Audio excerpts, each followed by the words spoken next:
എല്ലാവർക്കും നമസ്കാരം. ഞാൻ സുസ്മി രതീഷ്. ഇന്ന് നമ്മൾ വ്യത്യസ്തമായ ഒരു 4 മണി പലഹാരത്തിൻ്റെ റെസിപ്പിയുമായിട്ടാണ് വന്നിരിക്കുന്നത്. വീട്ടിലുള്ള വളരെ കുറച്ച് സാധനങ്ങൾ കൊണ്ട് ഉണ്ടാക്കാൻ പറ്റാവുന്ന കർണാടകയുടെ സ്വന്തം മൈസൂർ ബോണ്ട. ഇതിൻ്റെ കൂടെ ഞാനൊരു ടൊമാറ്റോ ചട്നി കൂടി ചെയ്യുന്നുണ്ട്. എൻ്റെ ചാനൽ ആദ്യമായി കാണുന്നവരാണെങ്കിൽ വീഡിയോ സ്കിപ്പ് ചെയ്യാതെ കണ്ട് സബ്സ്ക്രൈബ് ചെയ്യാൻ മറക്കരുത്. നമുക്ക് നമ്മുടെ മൈസൂർ ബോണ്ടയും ടൊമാറ്റോ ചട്നി ഉണ്ടാക്കിയാലോ. നമ്മുടെ മൈസൂർ ബോണ്ട ഉണ്ടാക്കാൻ ആവശ്യമായി ഞാനൊരു ബൗളിൽ 1 കപ്പ് തൈരും ആവശ്യത്തിനുള്ള ഉപ്പും 1 ടീസ്പൂൺ ജീരകവും ചേർത്ത് നന്നായി മിക്സ് ചെയ്തതിന് ശേഷം ഇതിലേക്ക് 1/2 കപ്പ് മൈദയും 1/2 കപ്പ് അരിപ്പൊടിയും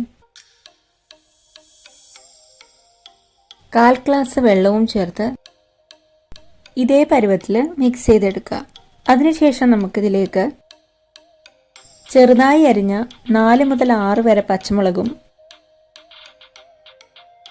ഒരിടത്തരം കഷ്ണം ഇഞ്ചിയും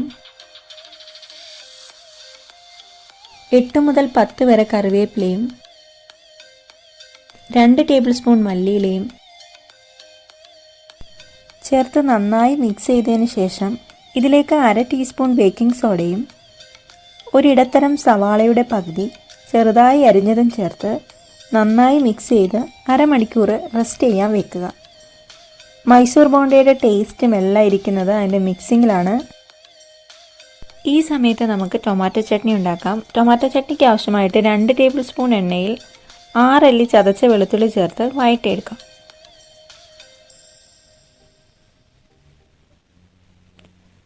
വെളുത്തുള്ളി എല്ലാം നന്നായിട്ട് വഴറ്റിയിട്ടുണ്ട്. നമുക്കിതിലേക്ക് 1/4 കപ്പ് കപ്പലണ്ടിയും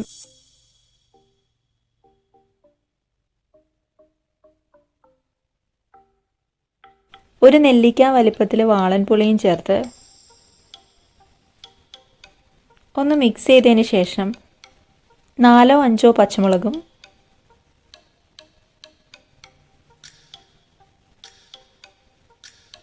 2 ഇടത്തരം തക്കാളിയും ചേർത്ത്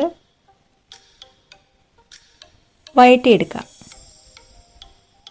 തക്കാളിയുടെ പുളിക്കനുസരിച്ച് വേണം വാളൻപുളി ചേർത്ത് കൊടുക്കാൻ. ഇതിലേക്ക് ഞാൻ ആവശ്യത്തിനുള്ള ഉപ്പും 1/4 കപ്പ് മല്ലിയിലയും ചേർത്ത് നന്നായി മിക്സ് ചെയ്ത് പേസ്റ്റ് രൂപത്തിൽ അരച്ചെടുക്കുന്നുണ്ട്.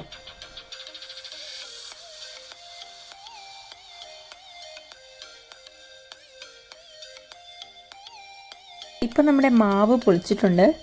ചൂടായ എണ്ണയിലേക്ക് നമുക്ക് ആവശ്യത്തിനുള്ള വലുപ്പത്തിൽ മാവ് ഇട്ട് കൊടുത്ത് ഫ്രൈ ചെയ്തെടുക്കാം. മാവ് കയ്യിൽ ഒട്ടിപ്പിടിക്കാതിരിക്കാനായി ഇടയ്ക്ക് കൈ വെള്ളത്തിൽ നനച്ചു കൊടുക്കുക. ചെറിയ തീയിൽ വേണം ചെയ്തെടുക്കാൻ, ഇല്ലെങ്കിൽ ഉൾഭാഗം നന്നായിട്ട് വേവുകയില്ല.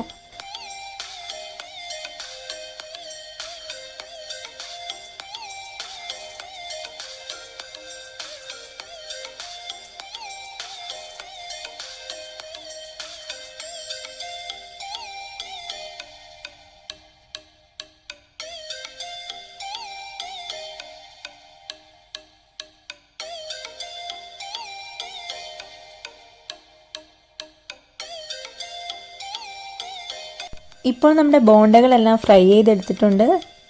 നമുക്കിത് ചട്നിയുടെ കൂടെ സെർവ് ചെയ്യാം. തീർച്ചയായും എല്ലാവരും ഇത് ട്രൈ ചെയ്ത് നോക്കുക. നിങ്ങളുടെ അഭിപ്രായങ്ങൾ കമൻറ്റുകളായി രേഖപ്പെടുത്തുക. വീഡിയോ ഇഷ്ടപ്പെട്ടാൽ ഫ്രണ്ട്സിനും ഫാമിലിക്കും ഷെയർ ചെയ്ത് കൊടുക്കാനും മറക്കരുത്.